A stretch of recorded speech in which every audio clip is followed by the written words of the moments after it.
Thank you, sir. It's an honor to have you. बहुत बहुत धन्यवाद आपका यहाँ आने के लिए. Ladies and gentlemen, I think he's a very distinguished figure. We already know the kind of leadership he brings to the forefront. Sir, I'd like to ask you, Maharashtra सरकार ने स्किल डेवलपमेंट में, entrepreneurship में बहुत ज़्यादा काम किया है.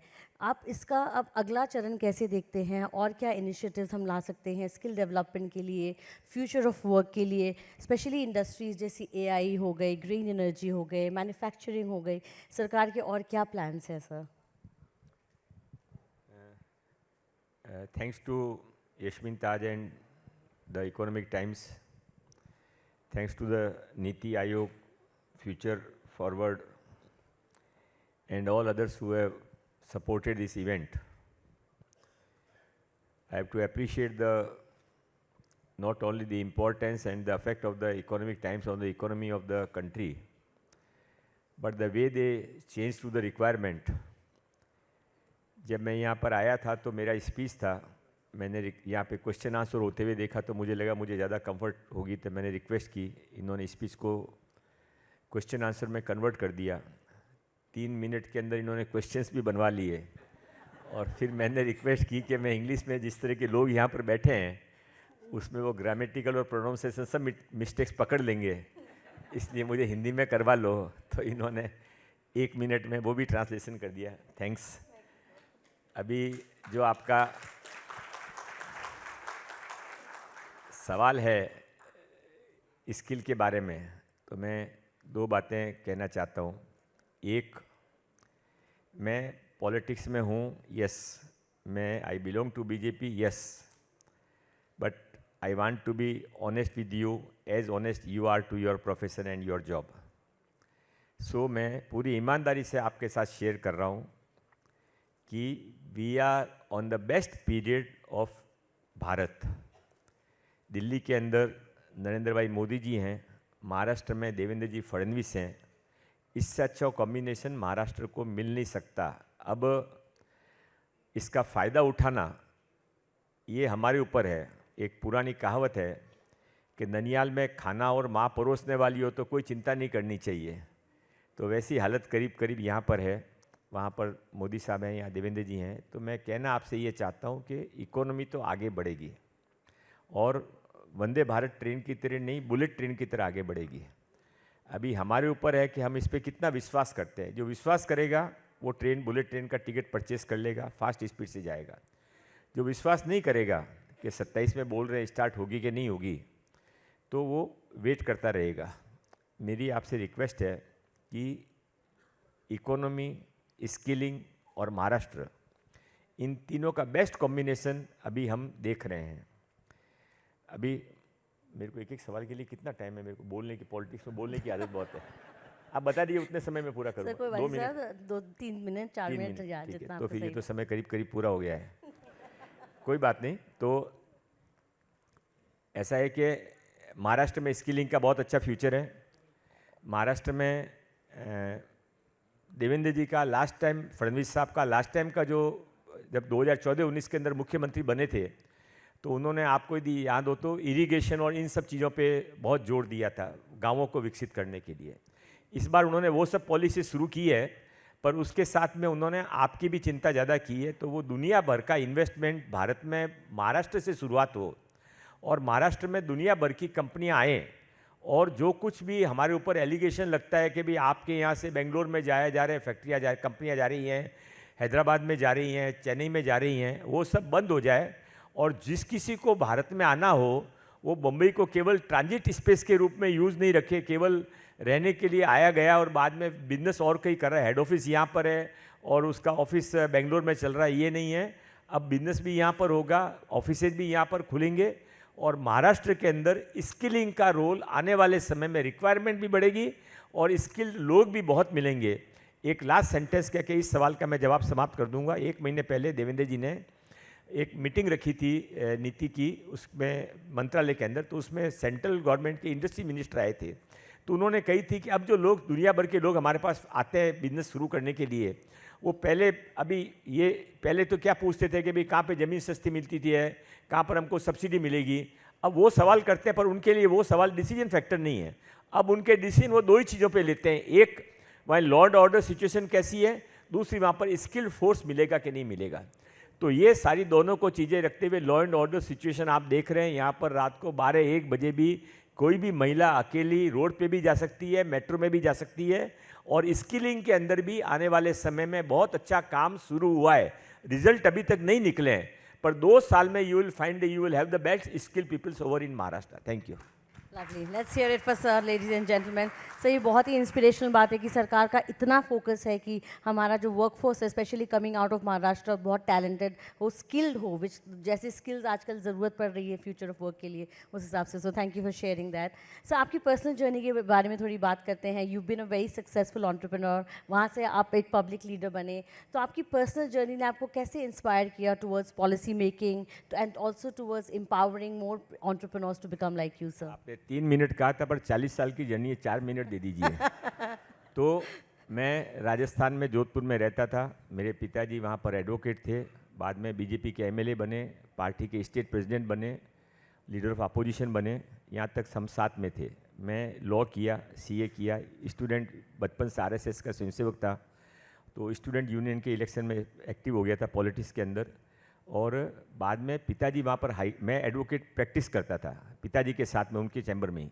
पिताजी हाईकोर्ट जज बन गए, तो उस समय ऐसा गिना जाता था कि यदि पिताजी हाईकोर्ट जज है तो लड़के को वहाँ पर प्रैक्टिस नहीं करना चाहिए। अभी तो उल्टा ये है कि यदि पिताजी हाईकोर्ट जज बन गए और लड़का और कोई प्रैक्टिस करे तो उसको उसी जगह पर आ जाना चाहिए जहाँ पर पिताजी हाईकोर्ट जज हैं। Anyhow what ever it may be. तो मैं उस समय उसके कारण मैं बॉम्बे आ गया। बॉम्बे में मेरा कोई नहीं था, मेरा शादी बॉम्बे में ज़रूर हुआ था, पर मेरे ससुराल वाले बहुत बड़े लोग थे और मैं उनके सामने कुछ, मेरा उस समय कोई स्थिति नहीं था। तो मैं ससुराल के दिए हुए 1 रूम किचन बाइकला के फ्लैट के अंदर रहता था। मेरे 2 बच्चों का जन्म हुआ, 12 साल में वहाँ पर रहा। पैसा था नहीं, पहले 1800 रुपये की नौकरी की, बाद में 2200 की, बाद में 2700 की नौकरी मिली। 3 साल में 3 नौकरियाँ चेंज हो गई, क्योंकि एम्बिशंस बहुत थी और ये मेरे लिए नौकरियाँ छोटी पड़ती थी। तो बाद में मैंने एक राजस्थान का दोस्त था, वो जिस होटल में रिसेप्शनिस्ट था, उसके अंदर एक नाला सुपारा का आदमी आता था। उसने बताया नाला सुपारा में एक ज़मीन है, तुम रियल एस्टेट की ब्रोकरेज करते हो, आओ ज़मीन देख लो, मेरे को कोई अच्छा ग्राहक लगा दो। तो मैं वहाँ गया, मुझे ज़मीन पसंद आई। बहुत ज़्यादा एम्बिशियस था, मुझे बहुत तकलीफ़ होती थी, क्योंकि यहाँ मेरे को कोई वैल्यू नहीं थी, मेरे को कोई गिनता नहीं था, जाके मेरे को खड़ा होना पड़ता था, तो मुझे स्वीकार नहीं था। तो मैंने उस जगह को खुद ही करने का सोचा और पहला फ्लैट मैंने 142 रुपये स्क्वायर फीट के अंदर बेचा। और बात की कहानी बहुत लंबी है, 4 मिनट का समय बहुत कम है। आगे बढ़ता गया, जहाँ मिला जो मिला करता गया। 4 बातें की। एक, हर समय दिमाग और दिल के अंदर दिल की बात ज़्यादा सुनी, नहीं तो कन्फ्लिक्ट नहीं होता, दिमाग को चलाता था, कन्फ्लिक्ट होता दिल की सुनता था। 2, वो गुरु पिक्चर किसी ने देखी कि नहीं देखी, अभिषेक बच्चन का एक डायलॉग है कि मैंने कोई भी हिम्मत कीमत पर आगे बढ़ने का तय कर लिया था। किसी ने प्यार से माना तो उसको नमस्कार किया, किसी ने नहीं माना तो उसको लात मारी। मैंने पिक्चर बहुत बाद में देखी, पर रूल मेरा पहले से था। मैं कोई भी कीमत पर आगे बढ़ने से, मैं जो मेरे को हाथ में आया मैं करता गया। जो प्लॉट मिला, जो मेरे पास पैसे नहीं थे, कोई 10% दे तो इतना पार्टनरशिप, 15% दे तो इतना पार्टनरशिप, 10 फ्लैट बिका दे तो इतना शेयर ले लो, ऐसा करके। पर मेरे को टर्नओवर बहुत करना था, क्योंकि मेरे दिमाग में जमा हुआ था। ऐसे करके आगे बढ़ता गया। मैंने लाइफ में, मेरे को एक्सपीरियंस कम था, मेरे को कोई सिखाने वाला नहीं था, तो मैंने 4 बातें नकल करके, चोरी करके सीख ली थी। एक बात धीरूभाई अंबानी की। धीरूभाई अंबानी की बात यह कि एक बार कोई आदमी आपको धोखा दे देता है, आप उसको निकाल देते हो, तो आप उसको कोई भी हालत में वापस मत लो, क्योंकि उसके मन में आपके लिए जहर, और जहर से भरा हुआ आदमी कभी अमृत नहीं बांट सकता है। दूसरा, ओनासिस की स्टोरी आपने सबने सुनी होगी, जिसने जैकलिन कैनेडी से शादी की थी। ओनासिस उस समय का सबसे धनी व्यक्ति था, पर जब वो उसकी स्टोरी कभी पढ़ लेना चाहिए। उसने कहा था कि बचपन में मेरे बाप ने मेरी माँ को छोड़ दिया, मेरी माँ ने दूसरी शादी कर ली, मैं रोड पर आ गया। पर उस समय मैं सबसे न्यूयॉर्क की, मैं रोड पे रहता था, पर न्यूयॉर्क के सबसे अच्छे फुटपाथ पर जाके सोता था। मेरे को गाड़ी धोने का काम बाद में मिला, तो मैं जो सबसे अच्छी गाड़ी होती वही गाड़ी धोता था। तो उससे प्रिंसिपल ये हुआ कि जो लाइफ में करो वो बेस्ट तरीके से करो। Second nothing don't do second anything to best. तो आपने, मैं लोडा बिल्डर में पहले था, अभी तो मैं निकल गया हूँ, बच्चे मेरे संभालते हैं। पर लोडा बिल्डर को आपने देखा है कि जो बॉम्बे के हैं उन लोगों को, कि we try to do the one of the best things. ये सेकंड हो गया। थर्ड प्रिंसिपल मेरा यह था, there is no shortcut to the मेहनत। कोई भी आदमी कितना भी कह ले, मेहनत के अलावा कोई शॉर्ट नहीं करना। मैंने 10 साल तक रात को 12:30 की ट्रेन, लास्ट ट्रेन से नाला सुपारा से वापस आता था, सुबह 7:23 की ट्रेन से वापस जाता था। पैसा तकलीफ इतनी थी, मेरी वाइफ, मेरे दोनों बच्चों को, एक को टैक्सी में जाने के पैसे नहीं थे, एक को गोद में लेती थी, दूसरे को हाथ में अंगुली पकड़ती थी, स्कूल छोड़ने को जाती थी, घर में खुद ही साफ़ करती थी, खाना बनाती थी, वन रूम किचन के अंदर हमने ये ज़िंदगी गुजारी। पर कोई भी कीमत पर आगे बढ़ना, जो हाथ में आया वो झपेट लो और टर्नओवर आगे करो, पर ज़िंदगी में कहीं झूठा मत करो, किसी को धोखा मत दो, तो आपका मन क्लीन रहता है। मेरे को आज भी कोई कहे कि तुमने उस समय ये बात कही, तो मेरे को मालूम मेरा दिमाग कैसे चलता है। तो मैं कभी भी जो बात मेरे मन में नहीं होती नहीं बोलता, ऐसी 5-6 बातों से ज़िंदगी पहुंची और यहाँ तक मैं पहुंच गया। Thank you. Let's have a round of applause. I think what an inspirational journey, sir. Amazing, sir. मतलब ये सुनना कि आपने कहाँ से शुरुआत करी और कहाँ तक आपकी जर्नी गई आज. Today you're one of the richest businessmen here in the country. I think that speaks volumes. It's not about money actually. Richest builder तो अभी पीछे छूट गया, अभी तो मैं एमएलए हूँ। अब 7 बार 95 के अंदर, वो भी एक कहानी आप पूछोगी तो बताऊंगा, नहीं तो नहीं अगली सर, बार ये के भी लिए बताइए, जरूर बिकॉज आपकी कहानियाँ बहुत अच्छी लग रही हैं सर. तो मैं यहाँ पर आया, आने के बाद में 10 साल तक तो मैं न्यूज़पेपर भी मेरे घर में नहीं आता था। बाद में मैं चूँकि आरएसएस में था तो बजरंग दल में जुड़ गया, विश्व हिंदू परिषद में जुड़ गया, अयोध्या आंदोलन में वहाँ पर गया, अरेस्ट हुआ, आ गया। आने के बाद में बीजेपी में चला गया। 95 के अंदर जब चुनाव आए तो उस समय 95 के चुनाव में मलबा हिल में मैं रहने को चला गया था। तो मलबा हिल में मतलब मैं आपको वो भी एक शेयर करना चाहता हूँ। आई डोंट नो, इसके बाद क्वेश्चन आप बल्कि कम कर देना, मेरा टाइम हो गया, पर ये बात मेरे को बोलने दीजिए पूरा। तो मैं मलबा हिल के अंदर मैंने समझ लिया था कि मेरे बच्चों को, मैंने जो देखा, मेरे बच्चों को नहीं तकलीफ दे दूंगा तो उनको अच्छा फ्यूचर दूंगा। तो मेरे पास पैसे नहीं थे, पर मुझे समझ थी कि राजाओं के महल की हाइट क्यों बड़ी होती है।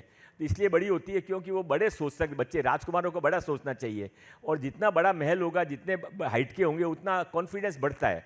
तो मेरे पास पैसे नहीं थे, फिर भी मैंने, एक आदमी मेरे को, आशापुरा, किसी ने नाम सुना होगा, चेतन भाई उसके मालिक के, अनुपम में उनका फ्लैट था, वो उनका फ्लैट बिकने को आया, तो मैं उनके पास गया, फ्लैट मैंने देख लिया, पसंद कर लिया, डील कर ली, फिर उनको चुपके से बताया, साहब मेरे पास पैसे नहीं है, मेरे पास तो इतने ही पैसे हैं, आप मेरे को विश्वास कर सकते हो। पता नहीं उस आदमी के मन में क्या आया, उसने मेरे को एग्रीमेंट करके दे दिया, पोजीशन दे दिया, बाकी आधे पैसे मैंने 3 साल में गुजारे। पर मैंने उस समय तय कर लिया था कि मैं बड़े 4 बेडरूम के फ्लैट में हर बच्चे को, दोनों लड़कों को मैं एक अलग बेडरूम दूंगा। तो मैं वहाँ से वहाँ नालासोपारा मलबा हिल में शिफ्ट हो गया। 95 का चुनाव आ गया, मलबा हिल में कोई कैंडिडेट मिलता नहीं था, बीजेपी को 15,000 से ज़्यादा वोट कभी मिलते नहीं थे, क्योंकि व्यापारी बड़े बड़े लोगों का, कभी तो मोदी जी और अमित भाई के कारण आप हमारे साथ में हो, पहले बीजेपी शिवसेना के नाम से आपसे चिढ़ते थे, दूर रहना पसंद करते थे, तो हमारी जमानत जब्त होती थी। तो वहाँ पर कोई कैंडिडेट नहीं था। सेंट्रल पार्टी ने वेद प्रकाश जी गोयल को दिया कि किसी को बोला कि टिकट दे देना, सीट खाली नहीं जाना चाहिए। वेद प्रकाश जी ने सोचा गुमान मजी रोड़ा का लड़का है, गड़बड़ तो करेगा नहीं, इसको टिकट दे दो, मुझे बुलाकर टिकट दे दिया। और वो उस समय हिंदू, वो अपना बम विस्फोट का बैकग्राउंड का वातावरण था, और वो अब 200 वोट से मैं जीत गया, वो 95 और अभी 2025। तो मैं 7 बार चुनाव जीता, 200 से 2000 हुआ, 4000 और इस बार 90,000 की लीड से चुनाव जीता। पर उसमें भी मैंने 2 बातें रखी है, एक बात तो ये रखी है कि मैंने पहली बार ही चुनाव में बोल दिया था, फर्स्ट चुनाव के अंदर मेरे पर बहुत एलिगेशन लगा है, बिल्डर है, मारवाड़ी है, ये बिल्डर को सब, उसमें बिल्डर का इमेज आज से भी खराब था, आज भी खराब है, उस समय और ज़्यादा खराब था। किसी को याद हो तो वो हाजी मस्तान और यूसुफ पटेल का जमाना था, एक दिन के अंदर पूरे प्लॉट खाली करा लिया करते थे। वो एक घोड़ेगाड़ी की दुकान, कोई तबेला था, उसको खाली कराने के लिए उन्होंने 500-500 रुपये में घोड़ेगाड़ी को घोड़े के साथ बेच दिया। तो वो ज़माना था। तो मेरे को फिर मैंने तभी उनको कह दिया, देखो भाई ऐसा है, मैं बिल्डर वहाँ हूँ, तो मेरे को, तुमको ये समझ लो, दुनिया के अंदर, मेरा आज भी कहना है, दुनिया के अंदर बड़ी बड़ी सब डेमोक्रेसी के अंदर, जर्मनी हो, जापान हो, अमेरिका हो, हर बिजनेसमैन और प्रोफेशनल लोग बड़े बड़े प्रेसिडेंट तक बन जाते हैं, वहाँ कोई ऑब्जेक्शन नहीं लेता। यहाँ आप बिजनेसमैन और पॉलिटिक्स में आ गए तो आप गलत कर रहे हो बहुत कुछ। तो मैंने कहा तुम्हारे पास 2 ही ऑप्शन है कि जिनके पास कोई बिजनेस नहीं और मेरे से ज़्यादा बड़े घर में रहते हैं, मेरे से ज़्यादा बड़ी गाड़ी में घूमते हैं, वो तुमको पसंद है, या मैं मेरे नॉन प्रोफेशन से बिजनेस करके पैसा कमाता हूँ, वो तुमको पसंद है, तुमको अच्छा लगे तो मुझे वोट देना। लोगों ने वोट दिए, लगातार वोट दिए, हर बार वोट देते चले गए। पर मैं आपको इसके अंदर, पॉलिटिक्स के अंदर, मैं 2 बातें, मैंने एक बात तो वो की, दूसरा मैंने और किया, 1-2 चुनाव बीत गए, थोड़े बच्चों ने टेक ओवर कर लिया बिजनेस, पैसे आने लग गए, तो मैंने उनका, मुझे लोढ़ा फाउंडेशन शुरू करने दो। तो मेरी वाइफ बोलने लगी तुम कमाते तो कम, खर्चा बहुत ज़्यादा करते हो। तो मैंने उसको समझाया, देखो भाई, ये बंगाल के अंदर कम्युनिस्टों ने, बंगाल के अंदर पहले बहुत बिजनेस हुआ करते थे, बड़ी बड़ी फैक्ट्रियाँ हुआ करती थी, और वहाँ के लोगों ने लोकल लोगों का ध्यान नहीं रखा। तो अभी क्या हुआ, सबको जगह छोड़ के भागना पड़ा, बंद हो गई, वहाँ कम्युनिस्ट आ गए, कम्युनिस्ट राज हो गया। तो कम्युनिज्म जो है, ये लोगों को, यदि आप जो CSR अभी शुरू हुआ है, ये CSR अपन पहले से करते हैं, यदि आप ये लोग आपका कमाया हुआ आप बांटोगे नहीं लोगों के अंदर, तो लोग कभी न कभी रिवोल्ट करते हैं। तो मैंने फाउंडेशन चलाया, आज तक चलता आ रहे हैं, और मेरा कहने का मतलब ये रहता है कि समाज के, और तीसरी बात मैंने और की है, मैं मेरा मोबाइल नंबर किसको भी देता हूँ, यहाँ तो अभी इस बार आज नहीं दे सकता हूँ, पहले देता था सबको मैं, फिर किसी ने उसको वायरल कर दिया, तो अभी आसाम से फ़ोन आता है मेरे को ट्रेन का टिकट नहीं मिल रहा है, ऐसा मेरे को टिकट दिला दो, तो अभी मैं नहीं देता हूँ। पर मैं लोगों के लिए, मेरे मोबाइल का पता नहीं कोई यहाँ पर है कि नहीं है, कोई भी होगा तो मेरे को बहुत खुशी होगी, एक वोट मेरा बढ़ जाएगा। पर मैं हर समय लोगों से मिलता रहता हूँ, फ़ोन पे अवेलेबल रहता हूँ, और मैंने आज तक मेरा नंबर बदला नहीं जब से मोबाइल आया तब तक। अभी आप जब स्टेज पे बुलाए तभी मैंने फिर पीए के हाथ में मोबाइल दिया, नहीं तो मेरे हाथ में ही रहता है मोबाइल मेरा। और लोगों की अवेलेबिलिटी रखो, लोगों की ईमानदारी से सेवा करो, तो लोगों को कोई कुछ नहीं चाहिए। Thank you. सर, ज़मीन से जुड़े हुए इंसान को हमेशा इज्जत मिलती है और लोगों का प्यार मिलता है। आप इस तरह से जुड़े हुए हैं अपने लोगों से, अपनी जनता से। आई थिंक यही आपके लिए सबसे ज़्यादा रीज़न रहा आपकी सक्सेस का। सर, मिनिस्ट्री के बारे में थोड़ा और कुछ बताएं। आपकी मिनिस्ट्री जो आपके अंडर आती है, स्किल डेवलपमेंट, एंटरप्रेन्योरशिप, इनोवेशन, आप लोग कैसे ऐसी इनिशिएटिव्स लेके आ रहे हैं ताकि हम एक महाराष्ट्र गवर्नमेंट को, महाराष्ट्र एज अ स्टेट को फ्यूचर ऑफ वर्क के लिए प्रिपेयर कर सकें? सर, इसके बाद के पैनलिस्ट भी बोर हो जाएंगे और सारे पैनलिस्ट नाराज़ हो जाएंगे और लोग भी बोर हो जाएंगे, इसलिए अभी ज़रा शॉर्ट में कर लेता हूँ मैं। तो 4 flagship schemes in this period of the honourable Devendra ji Fadnavis. 2 बातें स्किल के बारे में बता देता हूँ आपको। एक तो देखिए, नरेंद्र भाई मोदी जी 2014 के अंदर प्रधानमंत्री बने तो किसी ने उनसे पूछा कि अब आप प्रधानमंत्री बन गए, यदि नहीं बनते तो आप कौन सा डिपार्टमेंट स्वीकार करते? उन्होंने 1 सेकंड में जवाब दिया, skill department, because he knows the skill is the future of this country, youngest country in the world, and without skilling it is of no use. वो आप बड़ा कभी भयानक तूफान खड़ा हो जाएगा यदि बच्चों को पढ़ा दिया, डिग्री दे दी और उनको नौकरी नहीं दी, तो नौकरी बिना स्किलिंग के मिलती नहीं है। तो स्किलिंग में देवेंद्र जी ने इस बार आने के बाद में देवेंद्र जी ने 4 बड़ी योजनाएं शुरू की है। एक, हमारे पास में हर गांव के अंदर, हर तालुके में आईटीआई है, हम आईटीआई को रिजुनवेट कर रहे हैं, आईटी में न्यू एज कोर्सेज शुरू कर रहे हैं। दूसरा, हमने यहाँ पर इस बार ये जो स्टार्टअप का अपना है, स्टार्टअप, आप में से कई लोग स्टार्टअप प्रोसेस करते होंगे या किसी को सपोर्ट भी करते होंगे, आपके नॉन स्टार्टअप तो जरूर होंगे, पर बैड लक ऐसा है कि स्टार्टअप के अंदर फेल्योर रेट बहुत ज़्यादा है। तो फेल्योर रेट करने में बच्चा का पूरा भविष्य बिगड़ जाता है। वो पहले तैयार करता है, फिर प्रेजेंट करता है, पैसा मांगता है, पैसा आता है, इधर उधर घूमता फिरता है, 4-5 साल निकल जाते हैं, फिर बहुत सारे बच्चों को वापस लौट के या तो किसी के साथ बिजनेस करना पड़ता है या कहीं नौकरी करना पड़ती है। It is not good, there golden period is wasted. So हमने उल्टी चलाई है देवेंद्र जी ने। इस बार हमने मिलकर ऐसा किया है कि हम पहले 5 लाख बच्चों को, उनको सेल्फ एम्प्लॉयमेंट को छोटी छोटी चीज़ें सिखाएंगे, और उसके बाद में उनको हम फाइनेंशियली सपोर्ट भी कर रहे हैं। पर फाइनेंशियल सपोर्ट की ज़्यादा वैल्यू नहीं, उनको हर गाँव में मेंटरशिप कर रहे हैं। तो 10-10 लोगों का मेंटरशिप का ग्रुप बना रहे हैं, उनको तैयार करेंगे, उसके बाद में वो आगे जाएंगे। ये हमारा एक है। इसके बाद में हमने फॉरेन लैंग्वेज के साथ में, फॉरेन के अंदर जॉब्स की बहुत बड़ी एक साथ में डिमांड खड़ी हो गई। दुनिया में जो जो झगड़े हुए, अभी ये इजराइल और अरबियन कंट्रीज़ का झगड़ा हुआ, तो उसके अंदर एक साथ में इजराइल ने सबको निकाल दिया। 10 लाख लोगों की डिमांड है, यूक्रेन के अंदर 5 लाख लोगों की डिमांड है।